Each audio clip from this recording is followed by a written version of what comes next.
Selamat berjumpa kembali bersama channel kita di SB1 dan di SB Official. Di kesempatan kali ini kita memiliki sebuah pekerjaan, yaitu sebuah TV dengan gejala mati total, lampu indikator juga tidak menyala. Penyakitnya seperti apa dan penanganannya seperti apa, kita akan progres, kita akan proses apa saja yang menjadi penyebab TV ini tidak menyala sama sekali ya. Saksikan terus di channel SB1 dan di SB Official. TV Polytron ini tergolong jenis Cinemax dan tidak memiliki speaker internal, hanya memiliki speaker eksternal. Kita tes terlebih dahulu TV-nya. Pencet tombol power ada di belakang. Lampu indikator tidak menyala sama sekali.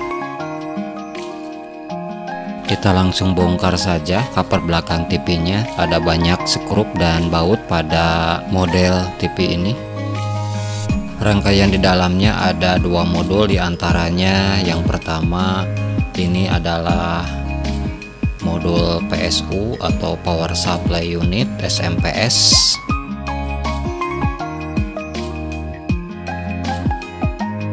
Kemudian yang sebelah kanan adalah board utama atau mainboard TV-nya. Pada kasus ini yang pertama kita lakukan adalah pengecekan unit power supply. Hati-hati dengan elko 2 buah ini karena bertegangan sangat tinggi, sekitar 300 volt.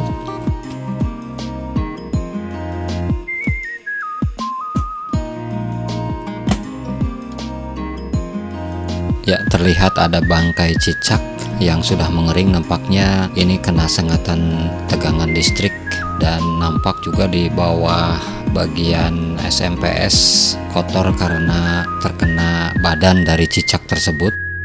Cicak tersebut terkena sengatan tegangan tinggi tepat di bawah komponen MOSFET penguat SMPS. Baik, kita periksa di area rangkaian IC PWM dan penguat MOSFET, biasanya MOSFET short circuit atau konslet. Kemudian juga melalui kaki gate dan R33 ohm menuju ke output dari IC PWM. Ukur resistansi antara kaki drain dan source MOSFET penguat PWM, dan ya ternyata terukur hambatannya sangat rendah sekali, mendekati 0. Itu berarti bahwa MOSFET rusak. Dengan kondisi seperti ini kemungkinan IC PWM juga rusak. Cabut MOSFET penguat PWM dari PCB. Ya, tertera dengan tipe 8A65. Ini berarti MOSFET berkekuatan 8 ampere 650 volt. Kita ukur kaki drain dan source resistansinya. Ya, jelas resistansinya mendekati 0 atau sama dengan 0. Ini menandakan bahwa MOSFET mengalami kerusakan. Ya, kebetulan kita tidak punya stok untuk MOSFET dengan tipe 8A65. Kita ganti saja dengan tipe 10A65. Sekring atau fuse bentuk kotak seperti ini juga kita tidak punya stok. Kita ganti dengan sekring standar 2 cm yang terbungkus kaca dengan nilai 3,15 ampere. Ya, sekring sudah kita ganti. Pasang kembali MOSFET penguat PWM dan solderkan kaki pendingin pada lubang yang ada pada PCB. Kotoran bangkai cicak yang menempel pada solderan atau kaki komponen di PCB perlu kita bersihkan. Pergunakan cairan thinner pembersih.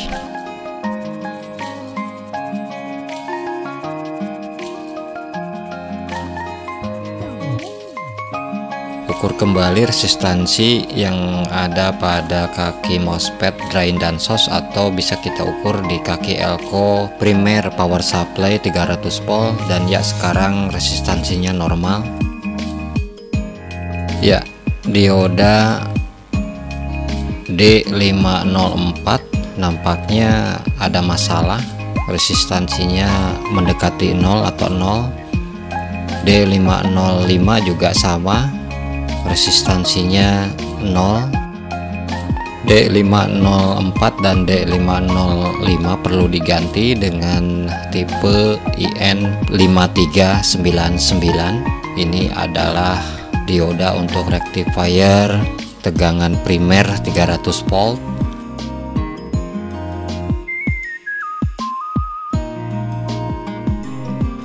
Dioda D504 dan dioda D505 sudah kita ganti dengan tipe yang sama. R509 dan D509 kondisinya masih bagus. Ini adalah resistor dan dioda penghubung antara output IC PWM dengan kaki gate MOSFET penguat PWM. Resistor dan dioda source MOSFET penguat PWM kondisinya sudah putus. Resistor SMD untuk source MOSFET dengan nilai 1 ohm 2 buah dan 1,5 ohm 1 buah diparalel menjadi 3 dan menghasilkan resistansi sekitar 0,375 ohm. Resistor source MOSFET kita ganti saja dengan satu buah resistor berukuran 2 watt dengan nilai 0,39 ohm. D501 dan D502 juga kita ganti dengan tipe IN5399. Resistor dan dioda source sudah kita ganti. Ya, ternyata setelah dicoba tegangan output dari SMPS ini yang seharusnya 12 volt ternyata diukur hanya mengeluarkan tegangan 4,5 volt. Untuk itu kita ganti sekalian IC PWM dengan tipe atau nomor OB2263. IC PWM sudah diganti, kita ukur tegangan 12 PA, ya terukur 12,23 volt normal. Kemudian kita ukur juga tegangan 5 PB. Tegangan ini adalah tegangan untuk standby, terukur 5,3 volt, ini normal. Baik, power supply sudah kembali normal. Bersihkan semua bagian yang ada pada layar bawah PCB dengan menggunakan thinner pembersih. Bagi rekan-rekan atau sobat elektro sekalian yang belum subscribe, silahkan subscribe terlebih dahulu. Jangan lupa like, share, dan komentar di channel ini. Pasangkan modul power supply yang telah kita perbaiki untuk kita uji dengan layar dan mainboard TV Polytron model 32T100.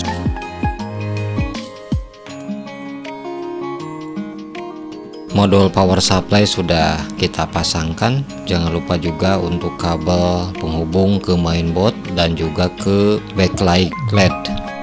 Coba nyalakan TV-nya. Tekan tombol power pada switch panel.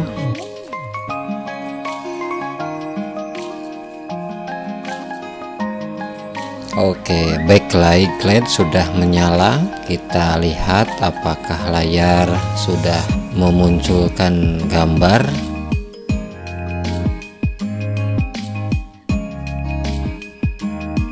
Ya, raster pada layar sudah muncul, logo Polytron pun sudah hadir. Cover belakang TV dan kakinya sudah kita pasangkan. Kita tes kembali TV-nya. Lampu indikator berkedip menandakan TV berjalan normal. Layar pun muncul, logo Polytron sudah ada. Ya, raster juga muncul.